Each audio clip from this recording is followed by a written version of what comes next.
Hello everyone, তোমরা সবাই কেমন আছো? আশা করি তোমরা সবাই খুব ভালো আছো। তো অনেক দিন পর নিয়ে চলে এলাম আরও একটি নতুন ভিডিও। তো আমরা সবাই মিলে চলে গেছিলাম পঞ্চানন বাবার অন্নকূট খেতে। তো প্রতি বছরই হয় এই পুজোটা, তো কোনো বছর যাওয়া হয় না, কিন্তু এবছর সবাই মিলে বলা হলো যে যাওয়া যাক, তাই জন্য সবাই মিলে বেরিয়ে পড়লাম যাওয়ার উদ্দেশ্য। তো আমরা ফাইনালি চলে এলাম। তো এখানে আসার পর আমরা দেখি অনেক লাইন পড়েছে, তো তাই জন্য ভাইপো এখানে কিছু ডায়লগ দিচ্ছিল। তো ফাইনালি আমরা এখানে আমাদের ভিআইপি পাসটা পেয়ে গেলাম। তো তার জন্য আমাদের লাইন দিতে হয়নি। তো তোমরা দেখতেই পাচ্ছ অনেক সবাই এখানে বসে খাচ্ছে, কিন্তু আমরা যেহেতু ভিআইপি পাস পেয়েছিলাম তাই জন্য আমরা ওপরে চলে যাচ্ছিলাম। আর আমাদের এই ভিআইপি পাসটা ব্যবস্থা করে দিয়েছিল আমাদের খুব কাছের লোক কোয়েল মল্লিক। তো দেখছো সবাই খুব খুশি, যেহেতু ভিআইপি পাস পেয়ে গেছে, কোনো লাইন দিতে হয়নি, ওপরে চলে গেছি আমরা।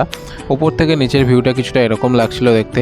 আর এটা হলো আমার স্কুলের ফ্রেন্ড, খুব ছোটোবেলার বন্ধু। তো ওর নিচে সবাইকে ভাত খাওয়াতে ব্যস্ত ছিল, তো তাই জন্য আমাকে খুব একটা টাইম দিতে পারেনি। তো প্রচুর ভিড় হয়েছিল ভাই, এমনি ওখানে অনেক বিজি ছিল, তাই জন্য এদিকে আসতেও পারেনি।